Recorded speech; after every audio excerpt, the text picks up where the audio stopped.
प्रिय विद्यार्थियों नमस्ते। आज हम बीए पार्ट थर्ड के प्रश्न पत्र सेकंड में गुटनिरपेक्ष आंदोलन और वर्तमान में उसकी प्रासंगिकता के बारे में अध्ययन करेंगे। दूसरे विश्व युद्ध के बाद में अंतर्राष्ट्रीय राजनीति के स्वरूप में परिवर्तन लाने वाले तत्वों में गुटनिरपेक्षता का बहुत बड़ा विशेष महत्व है। गुटनिरपेक्ष आंदोलन की उत्पत्ति का कारण कोई संयोग नहीं है, अपितु यह सुविचारित अवधारणा है, सोची समझी अवधारणा है, जिसके पीछे यही उद्देश्य है कि जो नए राष्ट्र थे, नवोदित राष्ट्रों की स्वाधीनता की रक्षा और युद्ध की संभावनाओं को रोकना था। गुटनिरपेक्ष अवधारणा का उदय के पीछे मूल धारणा ये भी रही है कि साम्राज्यवादी और उपनिवेशवादी से मुक्त होने वाले देशों को शक्तिशाली गुटों से अलग रखकर उनको स्वतंत्रता को सुरक्षित रखा जाए। आज एशिया, दक्षिण अफ्रीका, लैटिन अमेरिका के अधिकांश देश गुटनिरपेक्षता होने का दावा करने लगे हैं। जहाँ की 1961 में बेलग्रेड सम्मेलन में भाग लेने वाले गुटनिरपेक्ष देशों की संख्या 25 थी और आज वह गुटनिरपेक्ष आंदोलन के सदस्यों की संख्या 120 हो गई है। आर्मेनिया, आज़रबैजान, बोस्निया हर्जेगोविना और ब्राज़ील, चीन, Costa Rica, Croatia, El Salvador, Kazakhstan, Kyrgyzstan, Ukraine और उरुग्वे आदि देशों में गुटनिरपेक्ष आंदोलन में पर्यवेक्षक का दर्जा उन्हें हासिल हुआ है। अब हम गुटनिरपेक्ष आंदोलन के उदय की कुछ बात करेंगे, किस प्रकार से उसका उदय हुआ। दूसरे विश्व युद्ध के बाद में पूरा विश्व दो विरोधी गुटों में विभाजित हुआ, जिसमें पहला सोवियत संघ है और दूसरा अमेरिकी गुट है। इन दोनों गुटों में विभक्त हुआ और दूसरी तरफ एशिया और अफ्रीका के राष्ट्रों को स्वतंत्रता का अस्तित्व उभरने लगा। अमेरिकी गुट एशिया के नवोदित राष्ट्रों पर तरह तरह के दबाव उस समय डाल रहे थे, विभिन्न प्रकार के दबाव उन पर आ रहे थे ताकि वो गुटों में शामिल हो जाएं। लेकिन एशिया में अधिकांश राष्ट्र पश्चिमी देशों की भांति ही गुटबंदी में विश्वास नहीं करते हैं। वो सोवियत साम्यवाद और अमेरिकी पूंजीवादी दोनों को अस्वीकार करते हैं। दोनों में इस प्रकार का ये जो भेद है, जो या आपस में जो प्रतिद्वंदिता है, उसको स्वीकार नहीं करते हैं। वह अपने आप को किसी वाद के साथ संबंध नहीं रखना चाहते हैं। उनका ये विश्वास था कि प्रदेश तीसरी शक्ति यानी थर्ड फोर्स हो सकती है और जो कि गुटों में विभाजित को अधिक जटिल संतुलन प्रणीत और करके अंतर्राष्ट्रीय सहयोग में सहायक हो सकती हैं। गुटों से अलग रहने की नीति अर्थात गुटनिरपेक्षतावाद एशिया के नवजागरण की प्रमुख विशेषता रही है। सन 1947 में स्वतंत्र होने के उपरांत भारत में इस नीति का पालन करना शुरू किया। इसके बाद में एशिया के अन्य देशों ने इस नीति में अपनी आस्था रखी। जैसे जैसे अफ्रीका के देश स्वतंत्र होते गए वैसे वैसे उन्होंने भी इस नीति का अवलंबन करना शुरू किया और भारत के प्रधानमंत्री और इसके साथ साथ मिस्र के राष्ट्रपति नासी तथा यूगोस्लाविया के मार्शल टिटो ने तीसरी शक्ति की धारणा को काफ़ी मजबूत बनाया।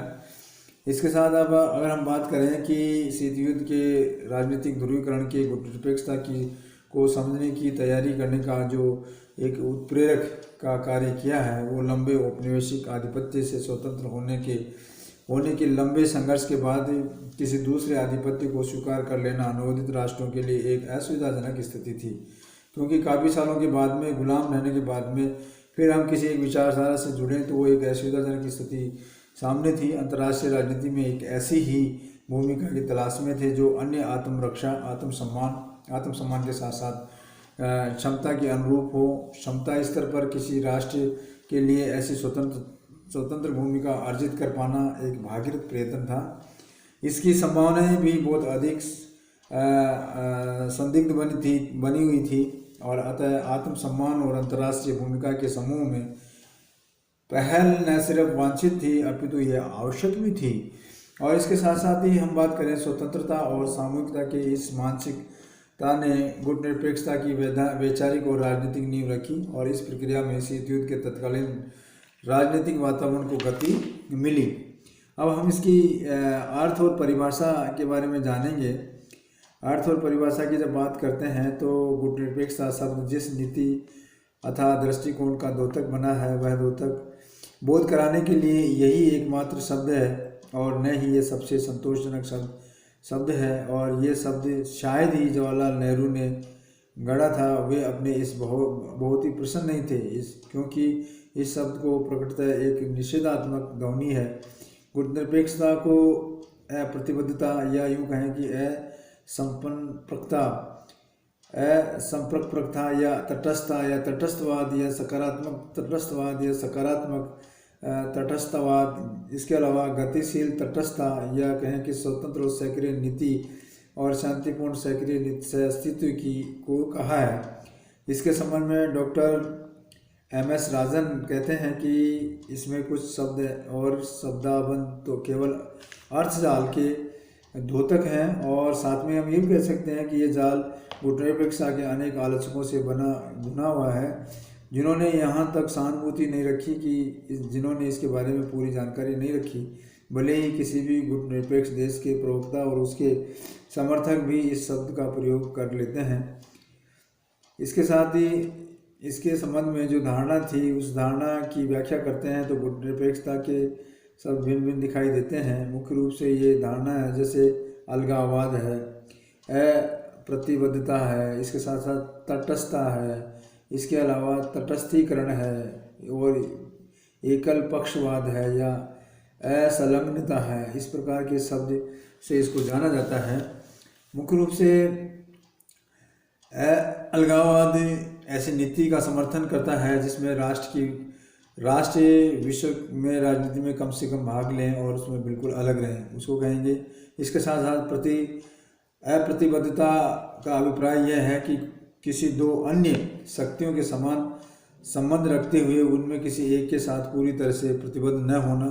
और तटस्थता का मतलब यह है कि एक देश वह कानूनी और राजनीतिक स्थिति है जो किसी युद्ध के दौरान दोनों योद्धा राष्ट्रों में से किसी के भी साथ युद्ध में संलग्न होने की अनुमति नहीं देती है, उसको कहते हैं। इसके साथ साथ तटस्थीकरण का अर्थ होता है कि देश हमेशा के लिए तटस्थ है, वह अपनी तटस्थीकृत स्थिति को कभी नहीं छोड़ सकता है।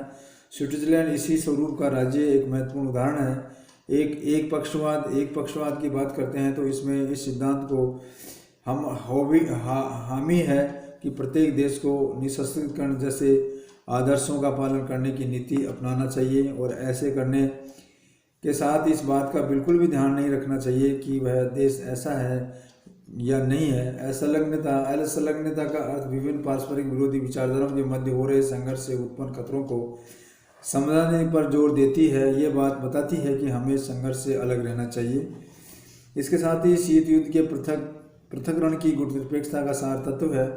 यह नीति चुप रहकर बैठे रहने की या अंतर्राष्ट्रीय से संन्यास लेने की नहीं है, बल्कि इसके अंतर्गत स्वतंत्र राष्ट्रों के साथ मैत्रीपूर्ण संबंध स्थापित किए जाएं और अंतर्राष्ट्रीय राजनीति में न्याय के ढंग में सक्रिय भाग ले सकते हैं। इसके संबंध में 1961 में गुटनिरपेक्ष के 3 कर्णधार जिसमें नेहरू, नासिर, टिटो ने इसके 5 आधार स्वीकार किए गए थे। वो 5 आधार क्या हैं? पहला आधार तो है सदस्य देश स्वतंत्र नीति पर चलता हो। दूसरा आधार है सदस्य देश उपनिवेशवाद का विरोध करता हो। तीसरा है सदस्य देश किसी भी सैनिक गुट का सदस्य न हो। और चौथा है कि किसी भी बड़ी ताकत के साथ द्विपक्षीय समझौता न किया हो। इसके साथ साथ ही किसी भी बड़ी ताकत को अपने क्षेत्र में सैनिक अड्डा बनाने की अनुमति न दे। अर्थात वे देश हैं जो गुटनिरपेक्षता को मान सकते हैं, जो स्वतंत्र विदेशी नीति का पालन करते हों, राष्ट्रीय स्वाधीनता और आंदोलनों का समर्थन करते हैं, शक्ति या सैनिक गुटों के सदस्य न हों। दूसरे शब्दों में हम ये कह सकते हैं कि एक दूसरे की विरोधी शक्ति शिविरों से दूर रहकर अलग रहने वाले, युद्ध की विभीषिका को टालने वाले और तनाव को कम करने वाले और शांति समर्थक देश को एक गुटनिरपेक्षता का दर्जा प्राप्त हो सकता है। अब हम इस आंदोलन की सदस्य की शर्तें क्या हैं, कौन सा इस में सदस्य रह सकता है, तो सदस्यों की शर्तों की बात करते हैं। उसमें ये बताया गया है कि गुटनिरपेक्ष आंदोलन के सदस्य बनने के लिए 5 मापदंड निर्धारित किए गए थे।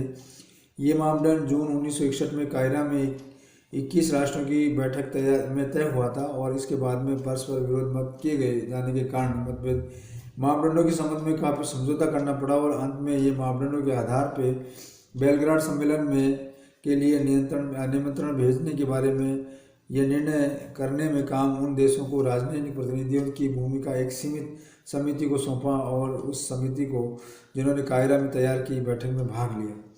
इसके अनुसार मापदंडों के अनुसार गुटनिरपेक्ष देश स्वाधीन नीति का अनुसरण करना जरूरी नहीं है। यदि वह इस प्रकार की नीति का पक्ष रवैया अपनाने में जाहिर कर सके तो उतना ही वो काफ़ी है। इसे निरंतर राष्ट्रीय स्वाधीनता के लिए आंदोलनों का समर्थन प्रदान करना चाहिए। किस हद तक और किस रूप में समर्थन हो उसे वो अपरिभाषित छोड़ दे। तीसरा जो मापदंड है वो यह है कि सैनिक गठबंधनों की सदस्यता संबंधी है, अर्थात गुटनिरपेक्ष समझे जाने वाले देशों को बहुपक्षीय सैनिक गठबंधन के सदस्य नहीं होना चाहिए। चौथा है, पांचवा जो मापदंड बनाया गया वो यह है कि यदि किसी देश या किसी बड़े देश शक्ति के साथ द्विपक्षीय सैनिक समझौता है, वह देश की क्षेत्रीय सुरक्षा संधि का सदस्य है, वह समझौता या संधि जानबूझ करके बड़ी शक्ति के संदर्भ में नहीं होनी चाहिए। इस प्रकार से ये शर्तें बताई गई हैं। अब हम बात करते हैं गुटनिरपेक्षता को प्रोत्साहन देने वाले कारकों की, तत्वों की। इसमें ये बताया गया है कि कोई भी देश अंतर्राष्ट्रीय मामलों में गुटनिरपेक्षता क्यों अपनाता है। द्वितीय महायुद्ध के पश्चात गुटनिरपेक्षता का उदय हुआ, जिसके निम्न प्रकार के कारण है कि गुटनिरपेक्षता क्यों बनी। जिसमें पहला है शीत युद्ध। द्वितीय महायुद्ध के बाद में के पश्चात अमेरिका और सोवियत संघ जैसे महाशक्तियों ने गंभीर मतभेद प्रकट हुए।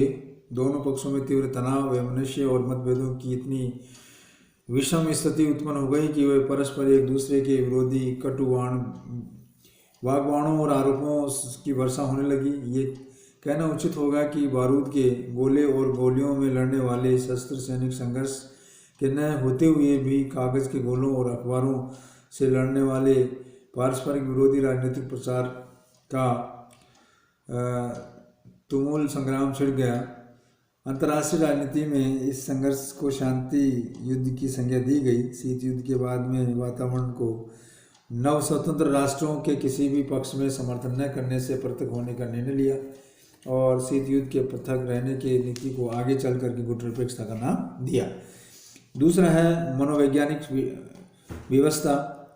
नवोदित राष्ट्रों की गुटनिरपेक्ष नीति को अपनाना दूसरा जो सबसे बड़ा कारण है, वो कारण भावनात्मक और मनोवैज्ञानिक व्यवस्था का ही था। वह ये केवल औपचारिक अर्थ में स्वतंत्र न होकर बल्कि शक्तियों का प्रभुत्व या प्रभाव के अवशेषों से एकदम मुक्त प्रतीत हो। उन्होंने महसूस किया कि गुटनिरपेक्षता में अपनी आस्था की घोषणा करके जब किसी भी विशिष्ट प्रश्न या स्थिति के संदर्भ में अपना दृष्टिकोण प्रस्तुत करना पड़े तो या कार्यवाही करनी पड़े तो वहाँ वही नीति या कार्यवाही की स्वतंत्रता को व्यावहारिक रूप से सुदृढ़ व्यापकता करने के अपने स्वतंत्रता और अपनी इस तरह की प्रमाणिकता कर सकते हैं।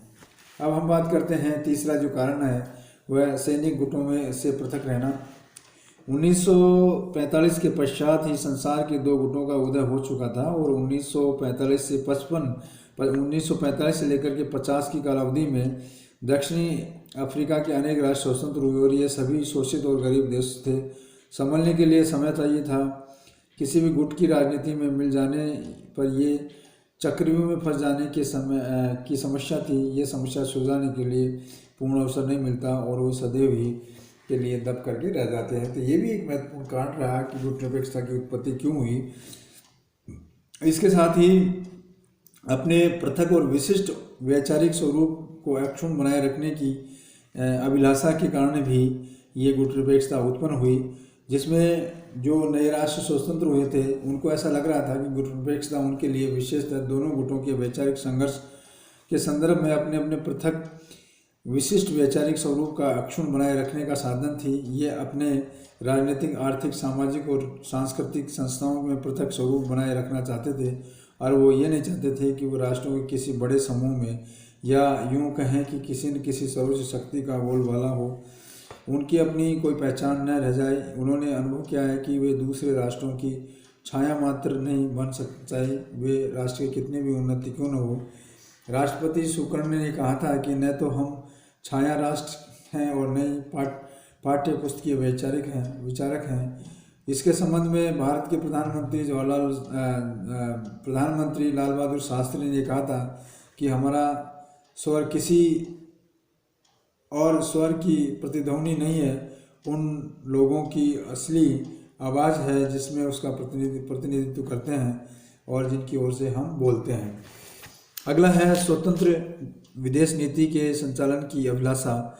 नए राष्ट्र एशिया और अफ्रीका के राष्ट्रीय गुटनिरपेक्ष नीति के माध्यम से अपनी स्वतंत्र शक्ति के स्वरूप को स्थापित करना चाहते थे। गुटनिरपेक्षता की विदेश नीति के फलस्वरूप आज ये किसी बड़े शक्ति के उपग्रह मात्र की स्थिति में नहीं है और न ही वह दूसरों के संकेत पर नाचने के लिए बाध्य नहीं है। अब लास्ट का आता है उदय के कारण आर्थिक कारण। गुटनिरपेक्षता का एक अन्य आधार आर्थिक भी है। प्राय सभी गुटनिरपेक्ष देश आर्थिक दृष्टिकोण से पिछड़े हुए थे और साथ में रहन सहन का स्तर नीचा था। उनकी विदेश नीति और प्रमुख ध्वनि स्वतः ही त्वरित आर्थिक विकास को बढ़ावा देना था, परंतु इसके लिए न तो उनके पास में पूंजी थी, न ही उनके पास में तकनीकी कौशल था। अतः उन्होंने अपने वैदेशिक आर्थिक नीति का मोड़ दिया और उन्हें जो चीज़ें कोई शर्तें रखी बगैर वहाँ के मिल जाएं, क्योंकि उनकी जो सख्त ज़रूरत थी वहाँ उन्हें भी गुट में शामिल न होने से मार्ग में सबसे अच्छा लगा। उन्हें साफ लगा कि वे किसी भी गुट में शामिल हो जाएंगे तो उन्हें एक अधिक स्रोतों की सहायता मांगने की अपेक्षा स्वतंत्रता से वंचित होना पड़ेगा। अब हम बात करते हैं गुटनिरपेक्ष आंदोलनों की। तो उसमें कौन कौन से आंदोलन हैं जिनमें समन्वय ब्यूरो या यूँ कहें शिखर सम्मेलन। गुटनिरपेक्ष आंदोलन के लिए किन्हीं स्थायी संस्थाओं की स्थापना नहीं की गई है, वह फिर भी गुटनिरपेक्ष देशों में समन्वय स्थापित करने के लिए संयुक्त राष्ट्र संघ और अन्य अंतर्राष्ट्रीय मोर्चों पर संयुक्त कार्रवाई करने के लिए, आंदोलन की प्रगति और अंतर्राष्ट्रीय विषयों की समस्याओं पर विचार विमर्श करने के लिए दो प्रकार की संस्थाओं को जन्म दिया। पहले तो एक समन्वय ब्यूरो, दूसरी होती है सम्मेलन। सम्मेलन भी दो प्रकार के होते हैं, एक तो गुटनिरपेक्ष देशों के विदेश मंत्रियों का सम्मेलन, दूसरा शिखर सम्मेलन। इस प्रकार से गुटनिरपेक्ष आंदोलन की तीन संस्थाओं का विकास हुआ, एक तो समन्वय ब्यूरो, विदेश मंत्रियों का सम्मेलन तथा शिखर सम्मेलन। अब समन्वय ब्यूरो की बात करते हैं तो गुटनिरपेक्ष देशों में निरंतर विचार विमर्श करने और कार्य में समन्वय स्थापित करने के लिए ये आवश्यक उपयोगी और सक्रिय केंद्र हैं। इसे गुटनिरपेक्ष आंदोलन की कार्य भूमिका की भुजा कह सकते हैं। इनका स्वरूप एक तैयारी समिति की भांति है जो गुटनिरपेक्ष देशों की शिखर सम्मेलन में संविद तैयार करते हों। संयुक्त राष्ट्र संघ और अन्य अंतर्राष्ट्रीय मंचों पर संयुक्त राष्ट्र की कार्रवाई अगुवाई करने का समन्वय ब्यूरो में 17 सदस्यों की सर्वसम्मति से नामजद किया जाता है। मार्च 1983 में नई दिल्ली में शिखर सम्मेलन, इसके सदस्यों की संख्या बढ़कर के 66 हुई और 31 अफ्रीका के से 23 एशिया के, 10 लैटिन अमेरिका के और 2 यूरोप के सदस्य इसमें सदस्य शामिल हुए, निर्वाचित हुए। मंत्री स्तर के सम्मेलन या विदेश मंत्रियों का सम्मेलन, इस सम्मेलन में गुटनिरपेक्ष देशों के विदेश मंत्री भाग लेते हैं। सम्मेलन जहां गुटनिरपेक्ष देशों के शिखर सम्मेलन के लिए कार्यसूची तैयार करता है, वहीं वहां गुटनिरपेक्ष आंदोलन के सदस्यता प्राप्त करने वाले इच्छुक देशों के आवेदन पत्रों पर विचार विमर्श और निर्णय भी लेते हैं। अतः सम्मेलन में अंतर्राष्ट्रीय विषयों पर भी विचार विमर्श करता है तथा गुटनिरपेक्ष सिद्धांतों को व्यवहारिक रूप देने का प्रयास करते हैं। इस प्रकार से सम्मेलन समय समय पर होते रहते हैं और इसके साथ ही कार्टागोना में 18 से 20 मई 1998 में आयोजित मंत्री स्तर के गुटनिरपेक्ष आंदोलन में समन्वय ब्यूरो की बैठक डरबन में होने वाले 12वें शिखर सम्मेलन की तैयारी की गई थी। विदेश मंत्रियों के सम्मेलन की असाधारण बैठक भी बुलाई जा सकती है। उदाहरण के लिए नामिबिया के प्रश्न पर इस प्रकार की असाधारण बैठक भी बुलाई जा सकती है। दिल्ली में नामिबिया के प्रश्न पर इस प्रकार की असाधारण बैठक नई दिल्ली में 19 से 21 अप्रैल 1985 में बुलाई गई थी। इस बैठक में एक ब्यूरो एक स्वर में दक्षिण अफ्रीका की निंदा की गई थी। अब आता है शिखर सम्मेलन। शिखर सम्मेलन गुटनिरपेक्ष राष्ट्रों का सबसे बड़ा अधिवेशन है। ये सम्मेलन प्रति 3 वर्ष के बाद में होता है, जिसमें गुटनिरपेक्ष देशों के मुखिया शासनाध्यक्ष भाग लेते हैं। शिखर सम्मेलन में प्राय 4 प्रकार के सदस्य होते हैं। एक तो पूर्ण सदस्य, दूसरे पर्यवेक्षक सदस्य, दूसरे पर्यवेक्षक गैर राज्य सदस्य और अतिथि। शिखर सम्मेलन में निर्णय सर्वसम्मति से होते हैं। गुटनिरपेक्ष की बढ़ती हुई लोकप्रियता का प्रमाण हमें गुटनिरपेक्ष देशों के विभिन्न शिखर सम्मेलनों से मिलता है।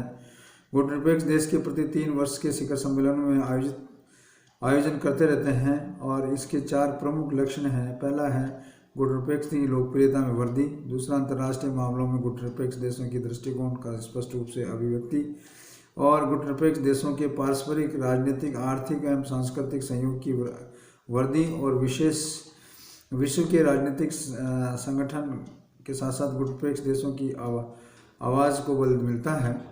अब हम इसकी गुटनिरपेक्षता की उपलब्धियों की बात करते हैं। तो उपलब्धियों में गुटनिरपेक्षता को 2 गुटों द्वारा मान्यता है। गुटनिरपेक्षता एक नई संकल्पना है और प्रारंभ में गुटनिरपेक्ष देशों की कठिनाइयों से जूझना पड़ा। अन्य राष्ट्र कैसे समझाएं कि गुटनिरपेक्षता क्या है। अंतर्राष्ट्रीय संबंधों में इसके संदर्भ में एक स्वतंत्र एवं एक नई संकल्पना के रूप में मान्यता कैसे दिलाई जाए। शुरू में दोनों गुटों ने गुटनिरपेक्ष राष्ट्रों पर अविश्वास किया, पश्चिमी गुट की अपेक्षा पूर्वी गुट से अधिक।